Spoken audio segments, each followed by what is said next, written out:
குற்றாலம் அருவிகளில் சுற்றுலா பயணிகள் குளிக்க 3வது நாளாக தடை விதித்து மாவட்ட நிர்வாகம் உத்தரவு பிறப்பித்திருக்கிறது. மெயின் அருவியில் காட்டாற்று வெள்ளப்பெருக்கு, மற்ற அருவிகளிலும் தண்ணீர் அதிக அளவில் கொட்டுவதால் தற்பொழுது சுற்றுலா பயணிகள் குளிக்க 3வது நாளாக தடை நீட்டிக்கப்பட்டுள்ளது.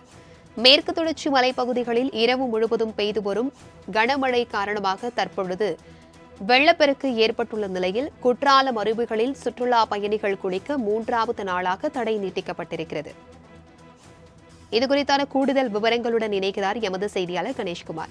வணக்கம் கணேஷ்குமார். குற்றாலம் அருவிகளில் சுற்றுலா பயணிகள் குளிப்பதற்கு தடை நீட்டிக்கப்பட்டிருக்கிறது. இது குறித்தான விவரங்கள். வணக்கம் பிரபாவதி. தென்காசி மாவட்டம் மேற்கு தொடர்ச்சி மலை அடிவார பகுதியில் அமைந்துள்ளது புகழ்பெற்ற சுற்றுலா தலமான குற்றாலம்.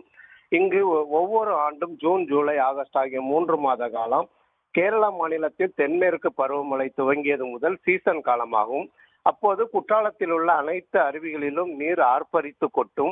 மூலிகை கலந்து வரும் இந்த நீரில் குளிப்பதற்காக தமிழகம் மட்டுமல்லாது பிற மாநிலங்கள், வெளிநாட்டினர் என பல லட்சக்கணக்கான சுற்றுலா பயணிகள் இங்கு வருகை இருந்து குளித்து மகிழ்வது வழக்கம். இதே போன்று இந்த ஆண்டு சீசன் 1 மாத காலதாமதமாக ஜூலை மாதம்தான் துவங்கியது.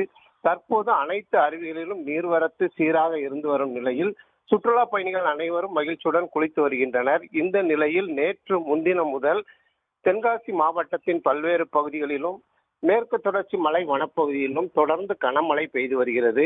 இதனால் குற்றாலத்தில் உள்ள அனைத்து அருவிகளிலும் நீர்வரத்து அதிகரிக்க தொடங்கியதால் சுற்றுலா பயணிகளின் பாதுகாப்பை கருத்தில் கொண்டு குளிப்பதற்கு மாவட்ட நிர்வாகம் தடை விதித்திருந்தது.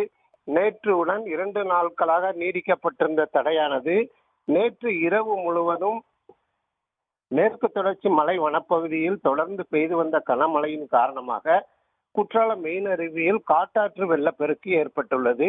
இதேபோன்று 5 அருவி, பழைய குற்றால அருவி, மெயின் அருவி, புலியருவிகளிலும் வெள்ளப்பெருக்கு ஏற்பட்டுள்ளது. தற்போது குற்றாலம் மெயின் அருவி பகுதியில் ஏற்பட்டுள்ள காட்டாற்று வெள்ளப்பெருக்கை தொடர்ந்து போலீசார் தடுப்புகளை அமைத்து சுற்றுலா பயணிகள் யாரும் உள்ளே செல்லாத வண்ணம் பாதுகாப்பு பணியில் ஈடுபட்டுள்ளனர். மேலும் இன்று 3வது நாளாக சுற்றுலா பயணிகள் குளிப்பதற்கு தடையும் விதிக்கப்பட்டுள்ளது. தற்போது வரை மேற்கு தொடர்ச்சி மலைப்பகுதியில் தொடர்ந்து மழை பெய்து வரும் காரணமாக இந்த தடையானது தொடர்ந்து நீடிக்கப்படும் என கூறப்படுகிறது. குற்றாலத்திற்கு குளிப்பதற்காக வருகை தந்துள்ள சுற்றுலா பயணிகள் தற்போது ஏமாற்றத்துடன் திரும்பி செல்கின்றனர். பிரபாவதி, தகவல்களுக்கு நன்றி கணேஷ்குமார்.